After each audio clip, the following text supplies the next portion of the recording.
தமிழ் உறவுகளுக்கு வணக்கம். இன்று நம்மோடு இணைப்பில் இருப்பவர் top political analyst from Texas mister Arun அவர்கள். வணக்கம் அருண், எப்படி இருக்கீங்க? வணக்கம் டாக்டர் கணேஷ், அருமையா இருக்கீங்க. நீங்க எப்படி இருக்கீங்க? நல்லா இருக்கேன் அருண். ஸோ விஜய் கட்சி ஆரம்பிச்சிட்டாரு, கொடியும் ஏத்திட்டாரு. மாநாடு தான் இன்னும் கொஞ்சம் இழுபறியா இருக்கு.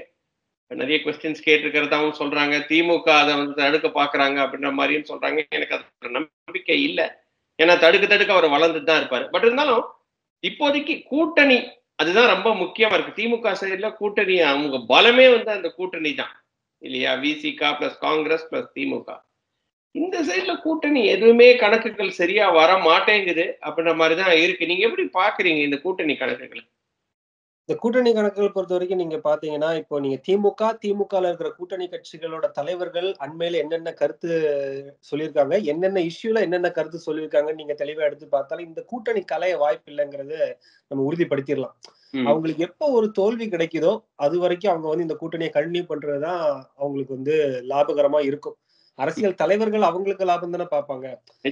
நீங்க திமுக போன்ற ஒரு வசதி படைத்த ஒரு கட்சி காசு அள்ளி இறையிறதுல பிரச்சனை இருக்காது. ஆனா கூட இருக்கிற கூட்டணி கட்சிகள்லாம் நீங்க பாருங்க, அவங்க தொண்டர்களை தக்க வைக்கணும், இல்ல அவங்க கொள்கைகளை சொல்லி அவங்களுக்கு இருக்கிற கட்சிகளை தக்க வைக்கணும், அவங்களுக்கு இருக்க வாக்கு வங்கிகளை தக்க வைக்கணும், அவங்களுக்கு ஒரு அரசியல் அதிகாரம் தேவை. அந்த அரசியல் அதிகாரத்தை விட்டுட்டு அவங்க கொள்கையை பேசுறது அளவுக்கு போக மாட்டாங்கன்னு தான் என்னோட பார்வை. அது ஒரு தேர்ந்த அரசியல்வாதி கூட்டணிக்குன்னு உள்ள போயாச்சு, அந்த குட்டைக்குள்ள விழுந்தாச்சு. திமுக அதிமுகன்ற குட்டைக்குள்ள கூட்டணின்னு விழுந்தாச்சு. அதுக்கப்புறம் புரட்சி பண்ணுவோம், பேசுவோம், தனியா நிப்போம், நீங்க சரியில்லை நாங்க சரியில்லைன்னு அவங்க வெளியே வரமாட்டாங்கன்றதான் என்னோட பார்வை. அதை நம்ம ஒதுக்கி வச்சிடலாம். திமுக கூட்டணி நம்ம ஒதுக்கி வச்சிடலாம். இது செட் அண்ட் டன், நம்ம வெளியே வராதுன்னு பாக்கலாம். இப்ப மத்த கட்சிகள் காங்கிரஸ் வெளியே வராது. விசிக இன்னைக்கு விஜய பத்தியும் பேசியிருக்கிறாரு திருமாவளவன். நிச்சயமா கொடுத்துருவாங்க, பர்மிஷன் கொடுத்துருவாங்க, கவர்மெண்ட் பர்மிஷன் கொடுத்துருவாங்க, அவருக்கு என்னோட வாழ்த்துக்கள்னு ஒரு பொடியும் போடுறாங்க. இல்ல அது என்ன பொடி தெரியுமா? நீங்க இப்ப அடுத்து திமுக அரசு கூட்டணி பேச்சுவார்த்தைகள் தேர்தலை ஒட்டிதான் நடக்கும். அந்த தேர்தலை ஒட்டி நடக்கும்போது இவங்களுக்கு எல்லாம் ஏதாவது ஒரு லெவரேஜ் வேணும்ல. இவங்கதான் சரணாகதின்னு தான் கிடக்குறாங்க, என்ன கொடுத்தாலும் வாங்கிட்டு போயிருவாங்கன்ற ஒரு சிச்சுவேஷன் அமைச்சிடக்கூடாது இல்லையா? அப்போ காங்கிரஸுக்கோ இல்ல திருமாவளவனுக்கோ என்ன லெவரேஜ் இருக்கு? எப்படி கேட்பாங்க? ஒரு சீட்டாவது அதிகமா கொடுங்கன்னு எப்படி கேட்பாங்க? அப்போ திருமாவளவன், காங்கிரஸ், அப்புறம் கம்யூனிஸ்ட் எல்லாம் இன்னொரு வாய்ப்பு இருக்குன்னு தெரிஞ்சாதானே அவங்களுக்கு ஒரு கூட்டணி பேரத்துல அவங்களுக்கு ஒரு லெவரேஜ் வரும். உங்களுக்கு புரியுதா? அதுக்கு ஓகே, அந்த பேரத்துக்கு தான் லைட்டா எப்பவுமே அந்த போட்டு வைக்கிறது அப்படின்னு. மக்கள் கூட்டணி மாதிரி ஒண்ணு ஃபார்ம் ஆகாது அந்த வாட்டி. இது ஒரு ஒரு ஸ்பெகுலேட்டிவா கேக்குறேன். ஏன்னா மக்கள் நல கூட்டணி எண்ட்ல தான் அமைஞ்சுது இல்லையா அந்த எலெக்ஷன் போது. சோ அந்த மாதிரி வர வாய்ப்புகள் இருக்கா? நீங்க எப்படி பாக்குறீங்க? நீங்க இந்த திமுக கட்சி கூட்டணிகளை தவிர்த்து மிச்சம் இருக்கிற கட்சிகள் எல்லாம் பார்ப்போம். இதெல்லாம் ஒரு கூட்டணி காம்போக்குள்ள எப்படி அமையறதுக்கு வாய்ப்பு இருக்குன்னு பார்ப்போம். நம்ம ஃபர்ஸ்ட் அடுத்த பெரிய கட்சியா இருக்கிறது திமுகக்கு அடுத்த பெரிய கட்சியா இருக்கிறது அதிமுக தான். அதிமுகல இப்ப தலைவர் எடப்பாடி பழனிசாமி அவரு இந்த வாட்டி அவரை ப்ரொஜெக்ட் பண்ணி சிஎம் கேண்டிடேட்டா ப்ரொஜெக்ட் பண்ணி 26ல சந்திச்சிடணும் அப்படின்ற முடிவோட இருக்காரு. அதனாலதான், அந்த ஒரு காரணத்தினாலதான் அவர் பாஜக கூட கூட்டணி வைக்கிறத தவிர்க்கிறாரு, தேமுதிக கூட வச்சுக்கணும்னு நினைக்கிறாரு, மத்த கட்சிகளை மெகா கூட்டணி அமைப்போம்னு சொல்றாரு, சீமான ட்ரை பண்றாரு, விஜய ட்ரை பண்றாரு. அப்படிங்கிற மாதிரி அவரை சிஎம் கேண்டிடேட்டா ப்ரொஜெக்ட் பண்ணி போறதுக்கு அவரு அந்த கேண்டிடேச்சரை விட்டு கொடுக்கறதுக்கு அவர் தயாரா இல்லைங்கிறதா என்னோட பார்வை. இது வரைக்கும் அவர் அப்படிதான் போயிட்டு இருக்காரு. சோ நீங்க சொல்ற மாதிரி திமுக கட்சியை தோக்கடிக்கணும்னா இந்த கட்சிகள்லாம் ஒன்னா சேரணும், பாஜக ஒன்னா சேரணும், அதிமுக ஒன்னா சேரணும், சீமான் அவர்கள் ஒன்னா சேரணும், தேமுதிக இருக்கு, எல்லா கட்சிகளையும் இந்த ஒரு கூடைக்குள்ள போட்டு ஆப்போசிட்ல நிப்பாட்டி திமுகவை தோக்கடிச்சிடலாங்கிற ஒரு கூட்டணி கம்பு பேசியிருக்காங்களா? இதுல என்னென்ன பிரச்சனை வரும்னா, எடப்பாடி அவர்கள் இதுக்கு ஒத்துக்கவே மாட்டார். சோ நீ எடப்பாடி அவர்களை விட்டுரும். எடப்பாடி அவர்களை அவர் நின்று டெஸ்ட் பண்ணி பாக்குறானே விட்டுருவோம். என்டிஏக்கு என்ன பிரச்சனை? என்டிஏ தான் இதுல மெயின் பிளேயர். நீங்க பாக்கணும், என்டிஏக்கு என்ன ஒரு முக்கியமான ஒரு தேர்தல் 26 அப்படின்னா, அடுத்து வரப்போற பாராளுமன்ற தேர்தல். இப்ப நீங்க மத்தியில மோடி அவர்களுக்கு ஒரு கூட்டணி ஆட்சியில தான் இருக்கு. அதாவது ஒரு மெஜாரிட்டி இல்ல அவங்களுக்கு. அதனால அவங்களுக்கு அந்த நிதிஷ்குமாரும் சந்திரபாபு நாயுடு அவர்களோட தயவுல இருக்கிறதுனால அவங்க என்ன பார்ப்பாங்க, அடுத்த பாராளுமன்ற தேர்தல் இந்த மாதிரி நிலைமை வந்துடக்கூடாது, தனி மெஜாரிட்டி வரணும். தனி மெஜாரிட்டிக்கு ப்ரீபோல் அலைன்ஸ்லயே நமக்கு அந்த மெஜாரிட்டி வர மாதிரிதான் 29ல அலைன்ஸ் அமைக்கணும். அதுக்குண்டான வியூகத்தை இப்ப நீங்க பிஜேபிங்கிறது ஒரு எலெக்ஷன் ஜெகர்நாட். அது உங்களுக்கு முன்னாடியே சொல்லியிருக்கேன். அவங்க 24 மணி நேரம் எலெக்ஷனை பத்தி தான் யோசிப்பாங்க. ஆமா எலெக்ஷன் புரியுதா? ஆமா அது நீங்க அதிகாரிகள் பண்ற வேலையை பார்த்துட்டு இருப்பாங்க, அட்மினிஸ்ட்ரேஷன் அது பாட்டுக்கு நடந்துட்டு இருக்கும். ஆனா மோடி அவர்கள், அமித்ஷா அவர்கள், அந்த டாப் லெவல் லீடர்ஸ் எல்லாம் ஃபுல் அண்ட் ஃபுல் எந்த மாநிலத்துல தேர்தல் நடக்கோ அந்த மாநிலத்துக்கு உண்டான வியூகங்களை வைக்கிறது தான் அவங்களோட வேலை. சோ நீங்க அத மைண்ட்ல இந்த மாதிரி ஒரு எலெக்ஷன் மாஸ்டர் பீஸ் அவங்க. சோ அவங்க என்ன கணக்குங்க போடுவாங்க? எடப்பாடி எல்லாம் அப்படி எமர்ஜ் ஆக விட மாட்டாங்க. அவங்க பயங்கர காண்டில் இருக்காங்க எடப்பாடி மேல. என்னன்னா அவரு கடைசி வரைக்கும் தேர இழுத்து தெருவுல விட்டு போயிட்டாரு. ஆமா புரியுதா உங்களுக்கு? அதனால அவங்க என்டிஏ குறி வச்சு அடிப்பாங்க. டார்கெட் வந்து எடப்பாடி தான். சோ எடப்பாடிக்கு எந்த கூட்டணி அமையாம பாத்துக்கிறதுக்கு என்டிஏ பல முயற்சிகளை செய்வாங்க. அதுல நீங்க பாருங்க. அப்ப எடப்பாடி அவர்களை தனியா விட்டுருவோம். அடுத்து யாரெல்லாம் இருக்கான்னு நீங்க பாருங்க. தேமுதிக, பாமக, நாம் தமிழர் கட்சி, விஜய். இதுல வந்து தேமுதிகவை என்டிஏ பக்கம் கொண்டு வர்றதுக்கு என்னென்ன வேலை செய்யணுமோ அதை நாம் தமிழ் என்டிஏ வந்து பாப்பாங்க, நிச்சயமா செய்வாங்க. இதே மாதிரி இன்னொரு கட்டத்துல வந்து நீங்க பாத்தீங்கன்னா ஒரு ஸ்ட்ராட்டஜி, அதாவது வந்து லேட்டஸ்டா என்ன நியூஸ் அப்படின்னா, தேமுதிகவை வராம இருக்கிறதுக்கு விஜய பிரபாகரனுக்கு ஒரு எம்பி சீட்டு கொடுக்கலாம், ராஜ்யசபா எம்பி கொடுக்கலாம் அப்படின்ற மாதிரி எடப்பாடி ஒரு ஸ்ட்ராட்டஜி வகுத்துட்டு இருக்கிறாரு அப்படின்ற மாதிரி நியூஸ் வந்துச்சு இன்னைக்கு. அதனால வந்து தேமுதிக அப்போ ஒரு இன்டாக்ட் ஆயிடுது இல்லையா, தேமுதிக எங்கேயும் போக மாட்டாங்க, இந்த இடத்துல தான் இருப்பாங்க அப்படின்ற மாதிரி ஒரு நம்பிக்கை பேர்ல வந்து விஜய பிரபாகரனுக்கு வந்து எம்பி சீட் கொடுக்கலாம் அப்படின்ற மாதிரி. நீங்க அப்படி பாத்தீங்கன்னா தேமுதிக ஒரு வாக்கு விழுக்காடு இருக்கு. என்டிஏ இங்க பாஜக என்டிஏ கூட்டணிக்குன்னு ஒரு வாக்கு விழுக்காடு இருக்கு. இந்த 2 வாக்கு விழுக்காடும் சேர்ந்தா சில சட்டமன்ற தொகுதிகளை கன்வெர்ட் பண்ணலாம்னு அவங்களும் பேசலாம் இல்லையா? ஆமா நீங்க பேசலாம்.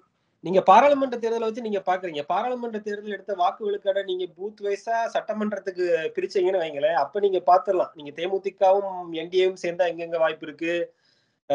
இதுல முக்கியமான கணக்கு என்னன்னா, ஒவ்வொரு நாம் தமிழர்னு ஒரு கட்சி இருக்கு. அதுவும் ஒவ்வொரு கடந்த பாராளுமன்ற தேர்தல்ல வாங்கின வாக்குகளை சட்டமன்ற ரீதியா பிரிச்சீங்கன்னா அவங்களும் ஒவ்வொரு சட்டமன்ற தொகுதிகளில் கிட்டத்தட்ட 10 விழுக்காடு கிட்ட வர்றாங்க.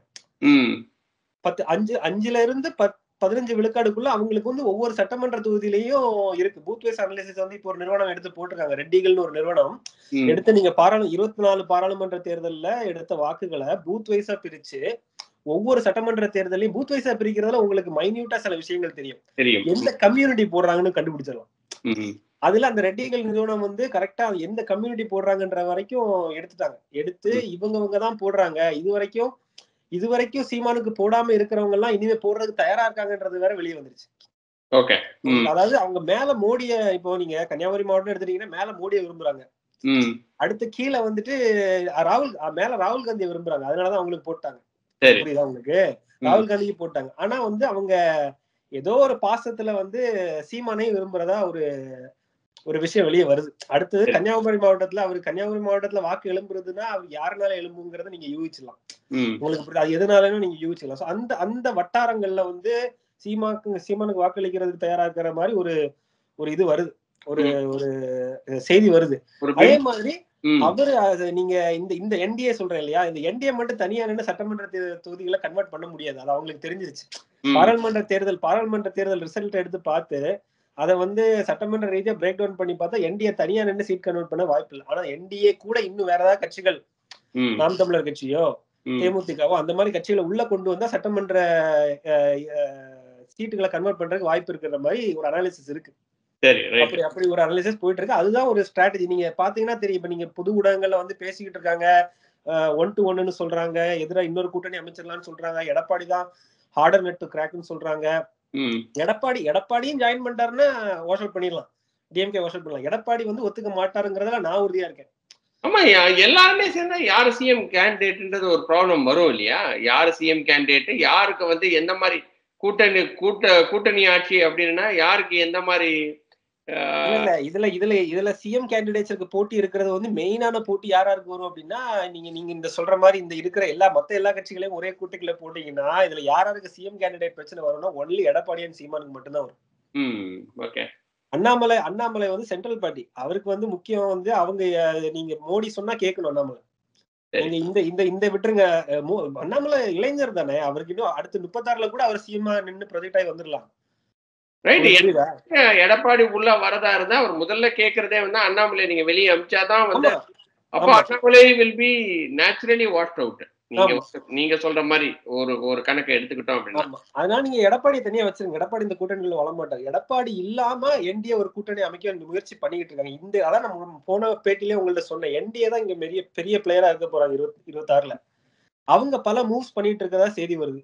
நீங்க எடப்பாடி பாஜகல நிறைய, அதாவது வந்து ஓல்டு பொலிட்டீஷியன்ஸ் எல்லாம் சொல்றாங்க இல்லையா, நம்மளோட தொகுதி நம்ம எடுத்துக்கிட்டோம் அப்படின்னாலும் நீங்க வந்து பாத்தீங்க அப்படின்னா அவங்க எல்லாருமே அதிமுகவோட சேர்ந்தாதான் நம்மளால ஜெயிக்க முடியும்.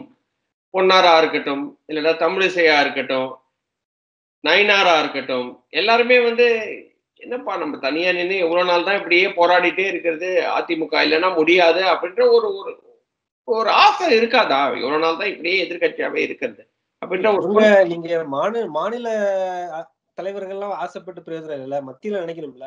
அதுதான் சென்ட்ரல் பார்ட்டிக்கும் ஸ்டேட் பார்ட்டிக்குள்ள வித்தியாசம். நீங்க இன்னைக்கு இப்போ கார்த்திக் சிதம்பரம், செல்வ பிறந்தகை எல்லாம் பேசுனது என்னாச்சு? அவங்க எடப்பாடியை திடீர்னு தூக்கி பிடிச்சாரா? செல்வ பிறந்தகை திடீர்னு கார்த்திக் சிதம்பரம் வந்து சொன்னாரா வெளியே வந்து இந்த மாதிரி நாங்களும் அதிகாரத்துல பங்கு எல்லாம் சொன்னாரா? இப்ப என்னாச்சு? வாய் முடித்தானே இருக்காங்க. சோ அதனால நீங்க அதிகாரம் அங்க இருக்கு, மத்தியில இருக்கு.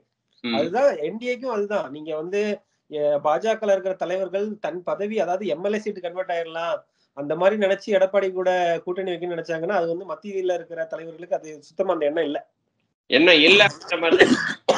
இதுல எனக்கு எங்க வந்து ஒரு டவுட் வருதுன்னா, அண்ணாமலை சொல்றதுனால அவங்களுக்கு இஷ்டம் இல்ல. இதுவே வந்து நயினாரு, பொன்னாரு, அதுக்கப்புறம் வந்து தமிழிசை, ஹெச் ராஜா வந்து எல்லாருமே சேர்ந்து போய் ஒன்னா வந்து இல்ல நம்ம அதிமுகவோட இருந்தாதான் இன்னைக்கு திமுகவை ஜெயிக்க முடியும் அப்படின்ற மாதிரி சொன்னாங்கன்னா, ஒருவேளை வந்து ஓகே அவங்க வந்து ஓகே இது வந்து 2029க்கும் ஒரு நல்ல ஒரு அலையன்ஸா ஃபார்ம் ஆகலாம் இல்லையா அப்படின்னு நினைச்சு அவங்க மாறுறதுக்கு ஒரு வாய்ப்பு இல்லையா?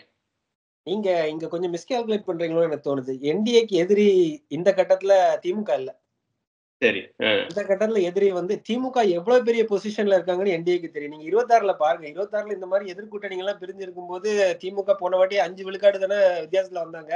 இந்த வாட்டி 10 விழுக்காட தாண்டி ஜெயிச்சிருவாங்க. அதுக்குண்டான கிரவுண்ட் ஒர்க் எல்லாம் திமுக பண்ணிட்டு இருக்காங்க ஆல்ரெடி. ஒவ்வொரு அதாவது நீங்க கொங்கு மண்டலத்துல தான் இவங்க ஸ்ட்ராங்கா இருந்தாங்க. போன வாட்டி இவங்க இப்ப என்ன சொல்லிட்டு இருக்காங்க, 63 எம்எல்ஏ வந்து எடுத்திருக்கோம் அப்படின்னு தானே சொல்லிட்டு இருக்காங்க. அது வந்து ஜெயலலிதாவே எடுக்காதுன்னு தானே சொல்லிட்டு இருக்காங்க. அந்த ஏரியாலே இவங்க ஓட்டையை போட்டுட்டு இருக்காங்களே திமுக இந்த பக்கமும் ஸ்வீப் பண்ணிடுவாங்க. கொங்கு மண்டலத்தை ஸ்வீப் பண்ணி இப்ப வந்து அவங்க வச்சிருக்காங்கல்ல எம்எல்ஏ, அந்த எம்எல்ஏக்களும் வரவிடாம ஆக்கிடுவாங்க.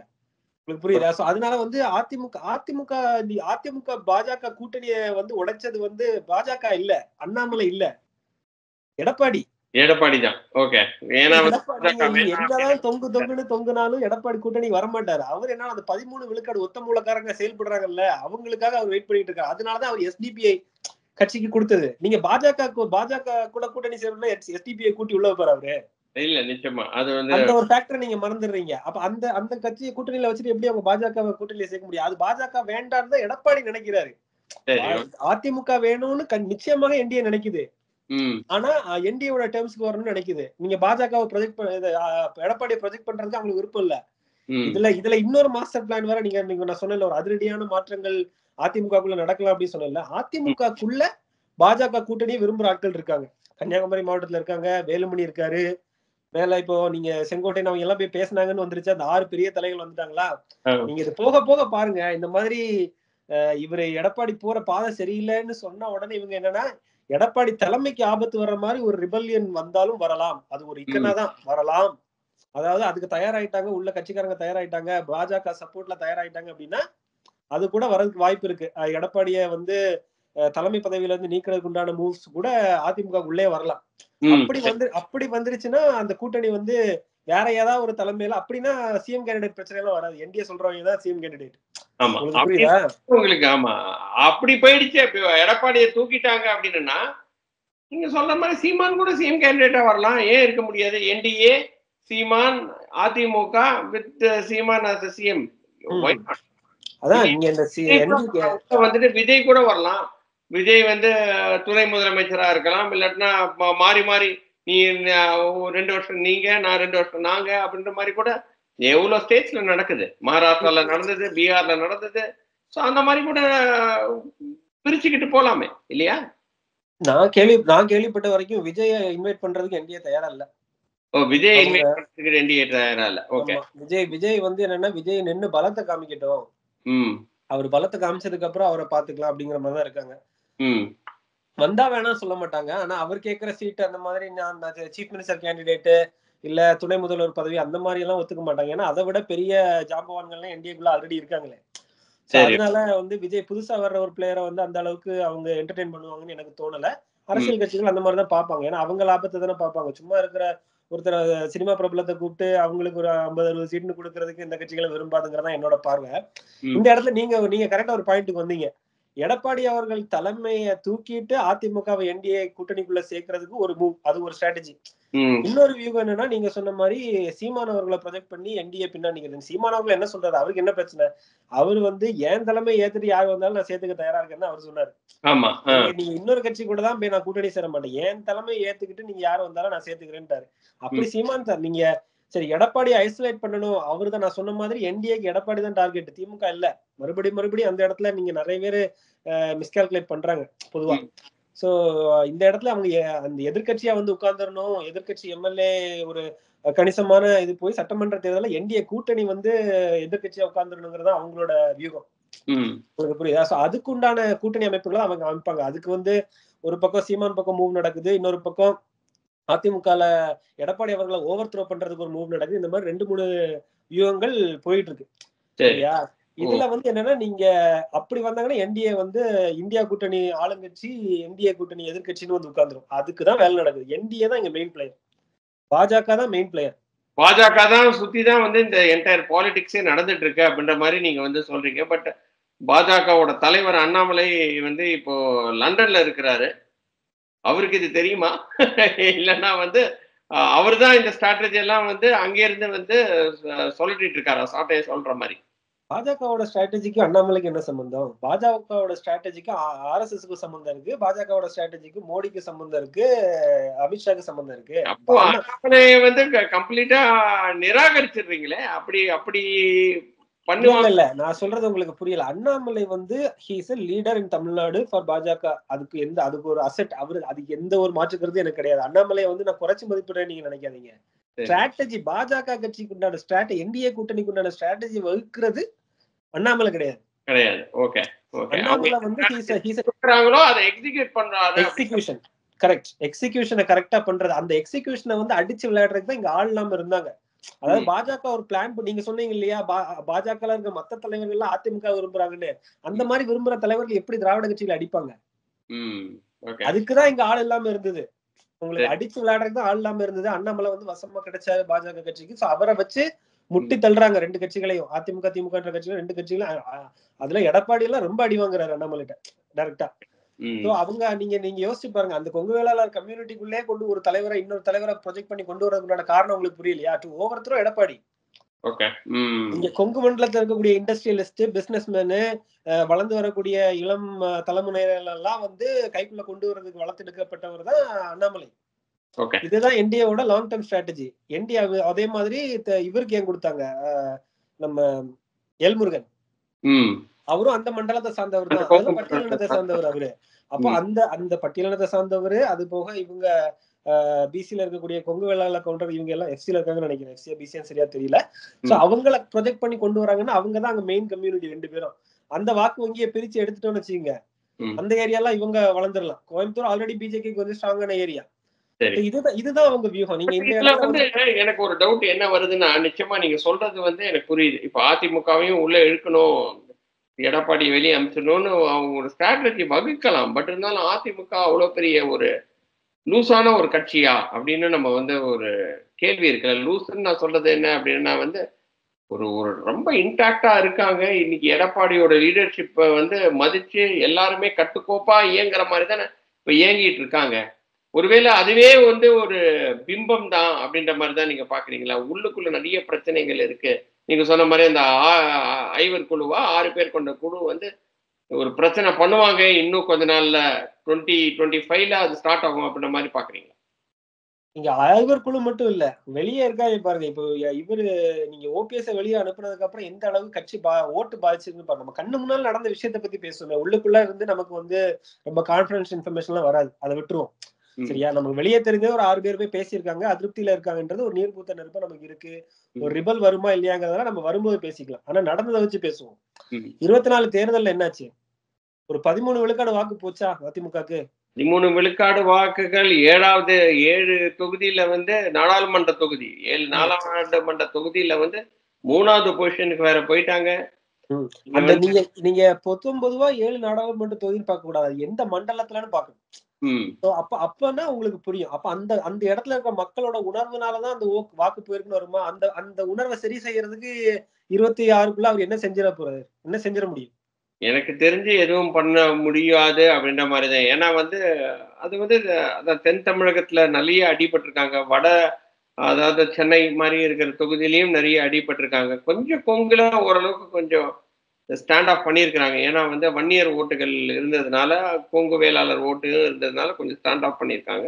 பட் ஓவராலா வந்து மரணாடி தான் அது. இது மரணாடி தான். 40க்கு 40 வந்து நீங்க வந்து விட்டு கொடுத்ததுன்றது வந்து என்னைய பொறுத்த வரைக்கும். அதை தொடர்ந்து விக்கிரவாண்டியிலையும் அவங்க நிக்கல இல்லையா? அதை பயந்து போயிட்டாங்க அப்படின்ற மாதிரி எவ்வளவுதான் நம்ம வந்து சொன்னாலுமே விக்கிரவாண்டி தொகுதியிலையும் அவங்க நிக்கல அப்படின்றதே வந்து என்னை பொறுத்த வரைக்கும் பயந்துட்டாங்க அப்படின்ற மாதிரி தான் நான் பாக்குறேன். நீங்க சொல்றது வந்து எனக்கு உடன்பாடு தான். சொல்லுங்க. நீங்க இந்த பாக்கெட்ஸ் நீங்க பாக்கணும். அதாவது மெஜாரிட்டி கேஸ்ட் இருக்கிற இப்ப நீங்க வன்னியர் அதிகமா இருக்கிற இடத்துல இவரு ராமதாஸ் என்ன பயப்படுறாரு அப்படின்னா, நம்ம கையில இருக்கிற வாக்குகள்ல எடப்பாடி கிட்ட போகுதுன்னு அவர் பயப்படுறாரு. ஆமா, நிச்சயமா. அவர் எடப்பாடிய தலைமையை ஏத்து வந்துட்டாருன்னு வச்சுக்கீங்களேன், அன்புமணியோட எதிர்காலம் கேள்விக்குறி. ஆமா. அது நீங்க நீங்க நீங்க இந்த மாதிரி கட்சிகள், அதாவது பாமக மாதிரி நீங்க திருமாவளவன கூட ஓரளவு நீங்க அவர் சனாதனம்னு சொல்லுவாரு, கொள்கையெல்லாம் பேசுவாரு. ஆனா பாமக கட்சி வந்து நீங்க அவங்களோட ட்ராக் ரெக்கார்ட் எடுத்து பார்த்தாலே அந்த ஒரு கம்யூனிட்டியை டார்கெட் பண்ணி தான் அவங்களோட எல்லா செயல்பாடும் இருக்கும். அந்த ஒரு பெரிய பலத்தை வந்து அவங்க எடப்பாடி கிட்ட இழக்கிறதுக்கு அவங்க முன் வரவே மாட்டாங்க. அதை வந்து நீங்க ராமதாஸ் அவர்களுக்கு துல்லியமா தெரிஞ்சவங்களுக்கு வந்து தெரியும். அவர் வந்து அந்த கம்யூனிட்டியை கையில இருந்து போறதுக்கு அவர் எந்த காலத்திலயும் விரும்ப மாட்டார். அது எடப்பாடி அதிமுக கொண்டு போய் அடமானம் வைக்கிறதுக்கு அவர் விரும்பவே மாட்டாரு. இப்ப அதனால அவர் என்டிஏ கூட நின்னுதான் பிளே பண்றதுக்கு அவர் ட்ரை பண்ணுவாரு.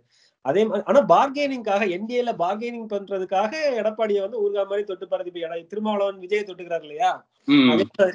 அதே மாதிரி ராமதாஸ் அவர்கள் வந்து அதிமுக பத்தி பேசலாம், திமுக பத்தி பேசலாம். அது என்னன்னா சீட்டு பேரத்துக்காக என்டிஏ ஏதாவது பிரயோஜனப்படுங்கிறதுக்காக அந்த இதை வச்சுக்கலாம். நீங்க இன்னொன்னு ஓபிஎஸ் சும்மா இருக்க மாட்டாரு, தினகரன் சும்மா இருக்க மாட்டாரு, சசிகலா அவர்கள் சும்மா இருக்க மாட்டாங்க. இவங்க எடப்பாடிக்கு ஊரெல்லாம் எதிரி. சரியா? உங்களுக்கு தமிழ்நாட்டுல நீ ஒவ்வொரு மண்டலத்துல எடுத்தாலும் பெரிய பெரிய தலைகளை வந்து எதிரி. அதான் நீங்க இவர் பாண்டே சொல்லுவாரு, அடிச்சதெல்லாம் டான்.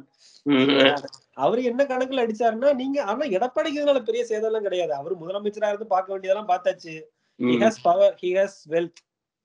சரியா? அடுத்ததுக்கு அவர் பொலிட்டிக்கல் இம்யூனிட்டிக்கு தினகரன் வச்சிருக்காரு இல்லையா? அமமுகன்னு ஒரு கட்சி சைஸ், அந்த சைஸுக்கு ஒரு கட்சி இருந்தா கூட அவருக்கு உண்டான பொலிட்டிக்கல் இம்யூனிட்டி அவருக்கு கிடைக்கும். ஆனா அவருக்கு உண்டான வாய்ப்புகள் எல்லாத்தையுமே அவர் பயன்படுத்துவார். அவருக்கு உண்டான பெரிய வாய்ப்பு இந்த 26ல அவரோட சிஎம் கேண்டிடேட்ஸ் அவர் விட்டு கொடுக்க மாட்டார். அதனாலதான் அவரை நான் தனியா வச்சுட்டேன். நீ இந்த 1-to-1 சொல்லும் போது எடப்பாடி அவர்கள் தலைமையில அதிமுக இருந்ததுன்னா அது தனியா தான் நிக்கும்.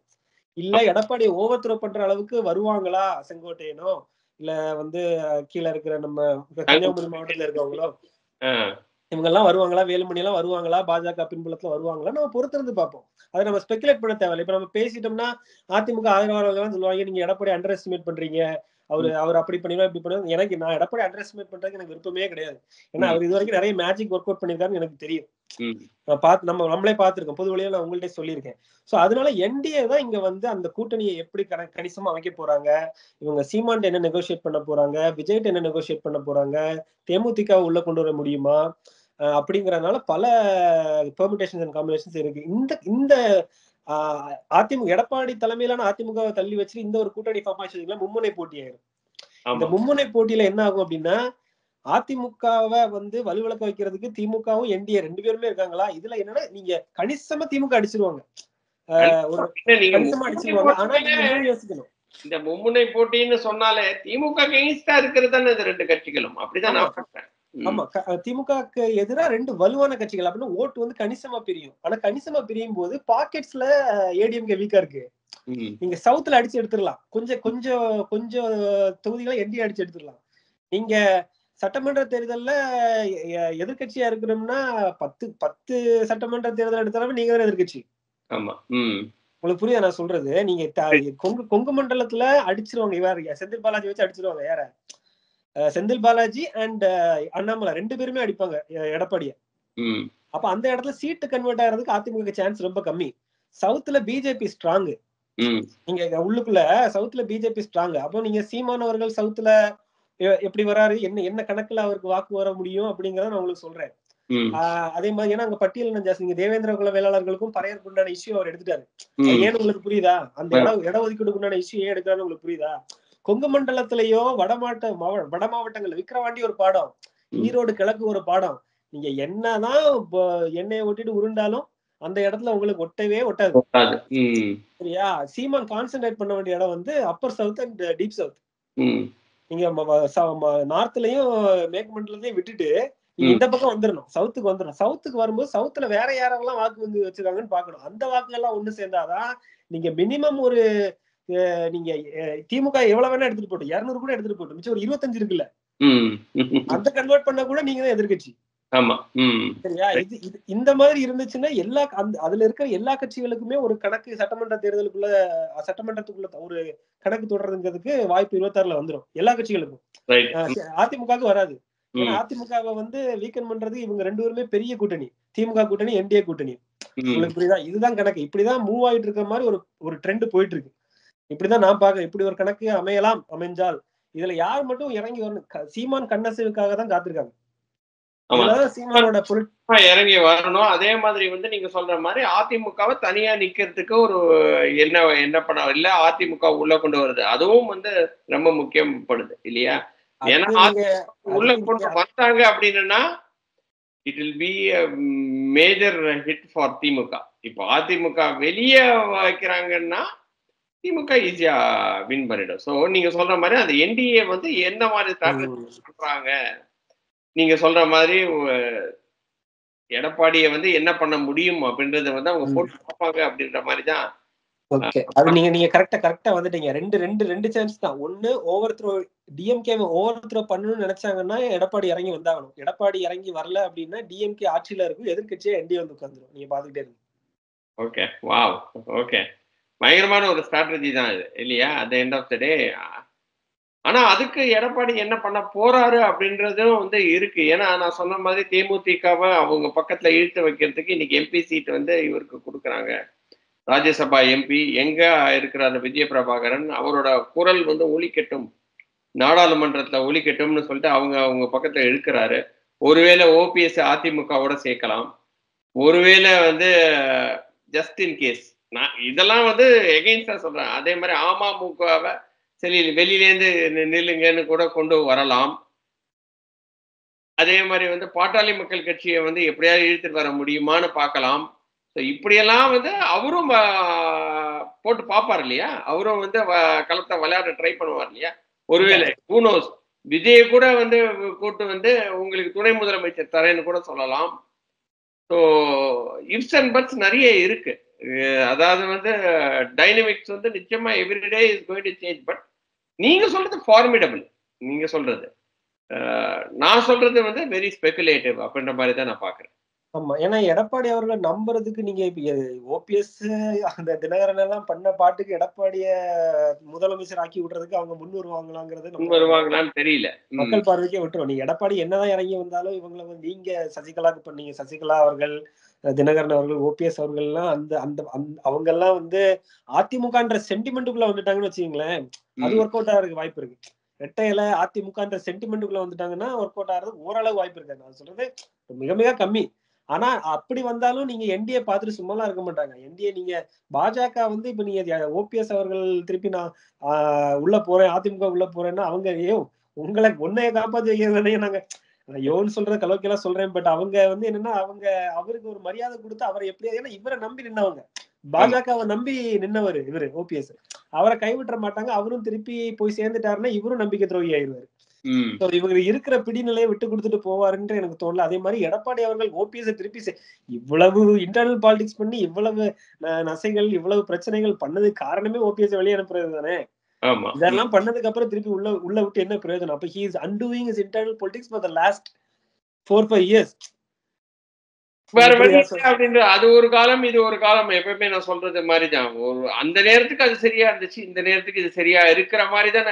பிகாஸ் அன்பிரடிக்டபிளா இருக்கிறாரு இல்ல அது அது எடப்பாடி. நம்ம போக போக தெரிஞ்சிரும்ல. எப்படியும் நம்ம வந்துதானே ஆகணும். சந்தைக்கு வந்துதானே ஆகணும். அதனால நீங்க போக போக இந்த தலைவர்கள்லாம் என்னென்ன கருத்துக்கள தெரிவிக்கிறாங்க. எடப்பாடி அவர்கள் என்ன எடப்பாடி ரொம்ப சைலண்டா இருக்க மாரி தான் இருக்கு. நீங்க சொன்ன மாதிரி விஜய் பிரபாகரன், எடப்பாடி நீங்க தேமுதிகன்ற ஒரு சின்ன கட்சி வந்து அதிமுகவுல நாங்க ஏதாவது கருத்து ஆதரவா கருத்து சொன்னா, அதிமுக பலமா இருக்குன்னு நம்ம நினைக்கலாம்.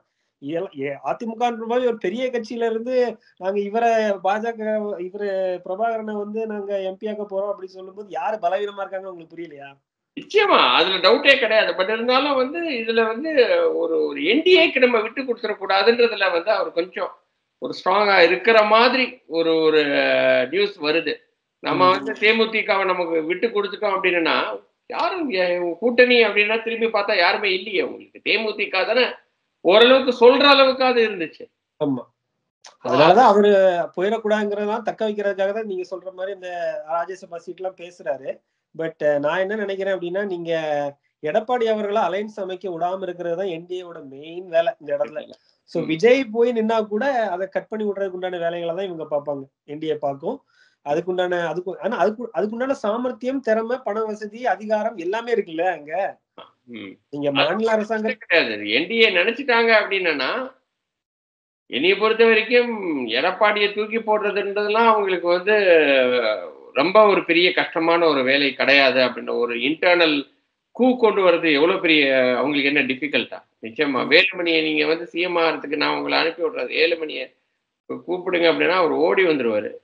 வேலுமணி, தங்கமணி இல்லாட்டினா வந்து ஏன் செங்கோட்டையன், செங்கோட்டையன் வந்து சொன்னா எல்லாருமே கேட்பாங்க இல்லையா? சரி அண்ணா நீங்க நில்லுங்க. செங்கோட்டையன கூப்பிட்டு வந்து செங்கோட்டையன் வந்து எம்ஜிஆர் காலத்துல இருந்து அரசியல் பண்ணிட்டு இருக்கிறாரு. செங்கோட்டையன கூப்பிட்டு வச்சு நீங்க பண்ணுங்கண்ணே அப்படின்னு சொன்னா கூட ஏன் பண்ண மாட்டாங்க? அதான் சொல்றேன். ஒவ்வொருத்தரும் இப்ப எடப்பாடி அவர்களோட தலைமையை ஒவ்வொருத்தரும் பண்ணிட்டாங்கன்னா, டிஎம்கேவ கவுக்குறதுக்கு கூட வாய்ப்பு இருக்கு. ஆமா. இல்ல எடப்பாடி அவர்களோட ஓட்டு சேரல அப்படின்னா, எதிர்க்கட்சியா வந்து உட்கார்றதுக்காக வாய்ப்பு இருக்கு என்டிஏக்கு அவ்வளவுதான். நிச்சயம். இதுதான் மேட்டர். இந்த காம்பினேஷன் வந்து எப்படி ஒர்க் அவுட் பண்ண போறாங்கிறதா, இந்த இன்ட்ரஸ்டிங் மூவ்ஸ் வந்து இந்த 1 வருஷத்துல அதிமுகக்குள்ள என்னென்ன நடக்குன்றத நம்ம பொறுத்திருந்து பார்ப்போம். நிச்சயமா. இந்த இந்த பேஸ் லைன வச்சுட்டே நம்ம இனிமேல் பேசுவோம். இந்த இத பேஸ் லைன வச்சுட்டு எப்படி மூவ்ஸ் அண்ட் கவுண்டர் மூவ்ஸ் அது நீங்க வந்து கணிச்சிடலாம். நீங்க இந்த இந்த இந்த இந்த கூட்டணி கணக்குகள்ல நம்ம மனசுல வச்சுட்டு அடுத்த நகர்வுகளை எல்லாம் பார்த்தோம்னா, உங்களுக்கு ஒரு தெளிவு பிறந்துரும். எப்படி கூட்டணி அமைய போகுதுங்கிற தெளிவு வந்து திரும்பும். ரொம்ப நல்லா இருந்துச்சு இன்னைக்கு பேசினது அருண். பார்ப்போம் எப்படி நீங்க சொன்ன மாதிரி கூட்டணி கணக்குகள்லாம் வந்து எப்படி வரப்போகுது, எப்படி விளையாட போகுது அப்படின்றது வந்து ரொம்ப என்னது ஆர்வமா இருக்கு பார்க்கறதுக்கு. ஏன்னா 2025 வரப்போகுது. இன்னும் 3 மாசம் தானே. இன்னும் செப்டம்பர் 15 ஆயிடுச்சா? செப்டம்பர், அக்டோபர், நவம்பர், டிசம்பர் அவ்வளவுதான் முடிஞ்சுது. டிசம்பர் வந்தாலே ஹாலிடே மூடுக்கு வந்துரும். ஆமா. அப்புறம் ஜனவரி அவ்வளவுதான். அப்போ ஒன் இயர் தான். பார்ப்போம். இன்னொரு வீடியோவில் சந்திக்கிறேன் அருண். நன்றி, வணக்கம். வாழ்க வளமுடன்.